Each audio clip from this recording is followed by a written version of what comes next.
cracks or rents in the wall or anything else like that. Oh, this is really pretty nice. Cozy. Yeah, isn't it? Private. Yeah. Okay, well anyhow, taking a look at this guy, I don't see any major fault with the wall here. So it could have been, yeah, see this here? We take a look under the bathrooms. I don't see any lots of rot under the floor. I mean, it looks pretty good down here. Okay. Taking a look down here, this is great. The water heater is in place and the furnace is in place. Let's get a date off the water heater. Some of them just tell you what the date is right off. Take a chance on it. Look under serial number right here. Yeah, 98, you got it. It's really difficult, and I'll confirm it with you. Look for the ANSI number, ANZ number right here. And see it says 94. So it's usually built, if it's to the 94 ANSI code, that's when the code was written, but then it takes place in 95, 96, or 97, sometimes another 3 years after. So 98 seems like a real good number with me. Water heaters last 10 to 15 years on a Detroit water system. So it's still a serviceable water heater as long as it's not leaking or anything, but it was put in by Handy Andy. And we were missing dielectric corrosion. What could cause it to age faster is actually copper going into without dielectric correction to the steel tank, which could cause corrosion internally. So be a little bit suspicious of that. And let's take a look at this. The pro would want to correct. That dielectric thing? That's not dielectric. Yeah, I know, but if it was, that stops the water from going back in. No, That, well, what it that's a does, special nipple that they put Okay. in for energy efficiency. It's got a little rubber flapper in there. So that's a different type of device, but they put a nipple underneath the dielectric valve. A nipple's a short piece of pipe. Okay, let's take a look at this guy. And let's take a look here at this furnace. First of all, it looks good.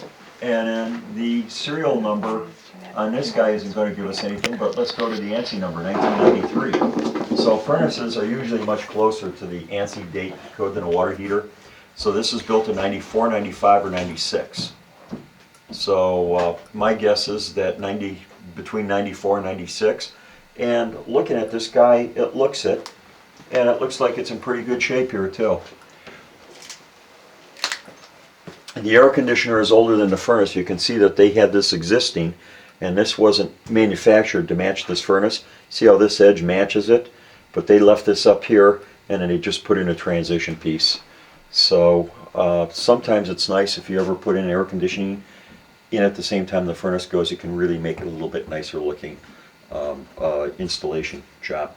There is one thing I wanted to point out here though, is this is put in by someone who was non-professional. This here is an induced draft furnace. This type of furnace should have a flue liner in the chimney.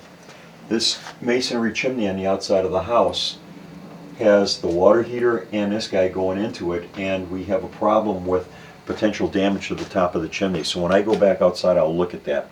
Technically, this should have a flue liner in this. To install a flue liner in here, the retail price is about $400, probably get it for about $300. So I was going to say that is something that I would consider. If it doesn't have a flue liner, you want to put one in to protect the masonry chimney. All new furnace installations on a masonry chimney will have something like that. And what happens if the chimney is vented through the outside wall? Anyone know if it's now the 92 percenters and it goes to the outside? 90% furnace. Or 90%, yeah. Okay. When you get the, actually now some of them, they marketed the older ones, but the 92ers are the high efficiencies.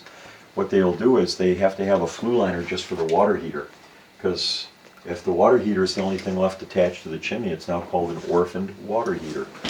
So there's your word for the day, the trade term.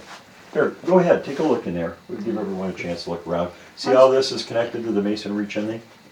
The I masonry. guess that's where I was looking for the chimney. Yeah, the chimney actually doesn't extend out here. It's actually stacked on top. Gotcha. So when we go outside, we're going to want to, we may have to go inside, outside, inside, outside a couple times to tie the house together. But you'll start getting savvy to looking for things like that. By the way, while we're down here, I smell that there were smokers and stuff like that. But the basement doesn't smell like a mushroom farm and things like that. So I think when all the crud's out of here and this place is washed down, and you replace some of the floor drain covers and stuff like that, that this isn't going to be a bad looking basement. Now let's take a look at the electric panel. Can you remember when we